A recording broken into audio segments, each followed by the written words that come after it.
اللہم صلی علی سیدنا و مولانا محمد و علی آلہ وسلم۔ السلام علیکم ورحمۃ اللہ وبرکاتہ۔ آج ایک نیک بادشاہ کا واقعہ بیان کرتے ہیں۔ ایک بادشاہ راستہ پھٹک کر کسی ویرانے میں جا پہنچا۔ وہاں جھونپڑی تھی۔ اس جھونپڑی میں رہنے والے شخص نے بادشاہ کی بڑی خدمت کی۔ وہ غریب جانتا بھی نہیں تھا کہ یہ بادشاہ ہے، مسافر سمجھ کر خدمت کی۔ بادشاہ بہت خوش ہوا۔ جب جانے لگا تو اس نے اپنی انگلی سے انگوٹھی اتاری اور کہا، تم مجھے نہیں جانتے کہ میں بادشاہ ہوں۔ یہ انگوٹھی اپنے پاس رکھو، جب کبھی کوئی ضرورت ہوگی ہمارے محل میں آ جانا۔ دروازے پر جو دربان ہوگا اسے یہ انگوٹھی دکھا دینا۔ ہم کسی بھی حالت میں ہوں گے وہ آپ کی ہم سے ملاقات کرا دے گا۔ بادشاہ چلا گیا۔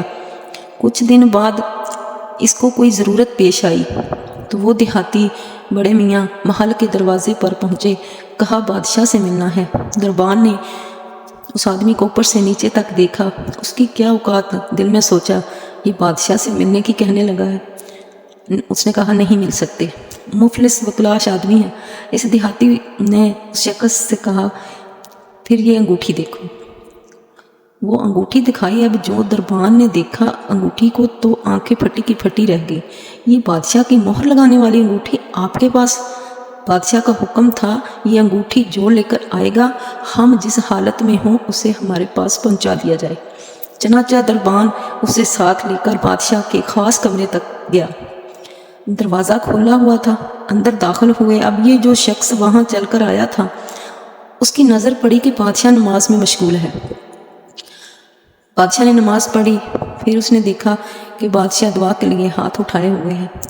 جو ہی اس کی نظر پڑی کہ بادشاہ دعا مانگ رہا ہے تو وہ وہیں سے واپس ہو گیا اور محل کے باہر جانے لگا۔ دربان نے کہا، مل تو لو۔ کہا، اب نہیں ملنا، کام ہو گیا ہے، اب واپس جاتا ہوں۔ تھوڑی دور چلا گیا۔ جب بادشاہ فارغ ہو گیا، دربان نے کہا، ایسا آدمی آیا تھا، جہاں تک آیا پھر واپس چلا گیا۔ بادشاہ نے کہا، فوراً لے کر آؤ، وہ ہمارا محسن ہے۔ واپس لایا گیا۔ بادشاہ نے کہا، آئے ہو تو مل تو لیتے، ایسے کیسے چلے گئے؟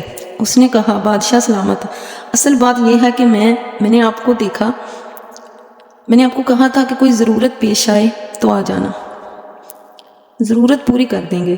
مجھے ضرورت پیش آئی تھی، میں آیا اور آ کر دیکھا کہ آپ بھی کسی سے مانگ رہے ہیں، تو میرے دل میں خیال آیا کہ بادشاہ جس سے مانگ رہا ہے کیوں نہ میں بھی اسی سے مانگ لوں۔ یہ ہے وہ چیز کہ ہمیں جب بھی کوئی ضرورت ہو ہمیں اللہ سے سوال کرنا چاہیے، صرف اور صرف اللہ سے مانگنا چاہیے۔ اپنے پیارے حبیب صلی اللہ علیہ وآلہ وسلم کے صدقے، پنجتن پاک کے صدقے، اپنے علماء اکرام، ولی، اولیاء، پیغمبر سب کے صدقے مانگنا چاہیے۔ جو بھی ہے اللہ تبارک تعالیٰ عطا فرماتا ہے۔ اللہ تبارک تعالیٰ مانگنے سے خوش ہوتا ہے، نہ مانگنے سے ناراض ہوتا ہے۔ دنیا والے مانگنے سے ناراض ہوتے ہیں۔ تو اللہ پاک سے دعا ہے کہ اللہ پاک اپنی پاک ذات کے سوا کسی کا ہمیں محتاج نہ کرے۔ آمین یا رب العالمین۔ وآخر دعوانا ان الحمد للہ رب العالمین۔